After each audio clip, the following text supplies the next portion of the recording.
بسم اللہ الرحمن الرحیم۔ السلام علیکم ورحمۃ اللہ وبرکاتہ۔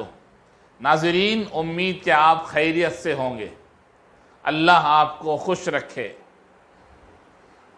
آج کی اس ویڈیو میں میں جو بات آپ کو بتانا چاہتا ہوں وہ 3 قسم کے آواز ہیں جن کو اللہ پسند فرماتے ہیں۔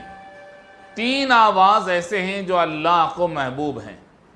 رسول اللہ صلی اللہ علیہ وسلم کی حدیث ہے کہ آپ نے فرمایا کہ پہلی آواز جس کو اللہ پسند فرماتے ہیں وہ مرغ کی آواز ہے، مرغے کی آواز ہے جو بانگ دیتا ہے اور لوگ نماز کے لیے جاگتے ہیں اور بیدار ہو جاتے ہیں نماز کے لیے۔ اللہ تعالیٰ اس آواز کو پسند فرماتے ہیں۔ اسی لیے حدیث میں اللہ کے نبی علیہ السلام نے ارشاد فرمایا لا تسبوا الدیک فإنہ یوقظ للصلاۃ، کہ مرغے کو گالی نہ دو اس لیے کہ وہ نماز کو جگاتا ہے۔ بڑا اچھا کام ہے، بڑی اچھی آواز۔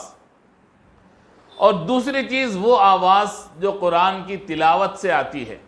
قرآن کی تلاوت کرنے کی آواز اللہ کو محبوب ہے، تو قرآن کی تلاوت کرنے والا اللہ کا محبوب ہے۔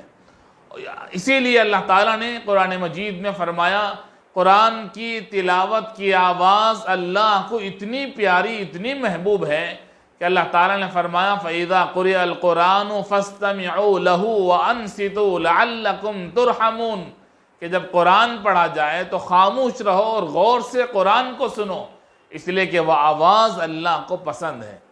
تیسری آواز صبح کے وقت میں استغفار کرنے والوں کی ہے، جو صبح میں اٹھ کر اللہ تبارک و تعالیٰ سے اپنے گناہوں سے توبہ کرتے ہیں، استغفار کرتے ہیں اور اللہ سے معافی مانگتے ہیں۔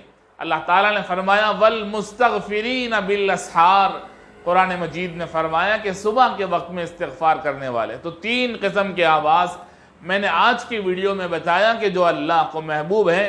پہلی آواز مرغ کے بانگ دینے کی ہے، دوسری آواز قرآن کی تلاوت کی ہے، اور تیسری آواز وہ ہے کہ جو صبح کے وقت میں توبہ کرنے والوں کی ہے۔ 2 آواز تو ہم ادا کر سکتے ہیں، اللہ کے محبوب بن سکتے ہیں، اور صبح ہمیں استغفار کرنا اور قرآن کی تلاوت کرنا، یہ دونوں آواز اللہ کو پسندیدہ ہیں۔ اللہ تعالی ہمیں عمل کی توفیق عطا فرمائے۔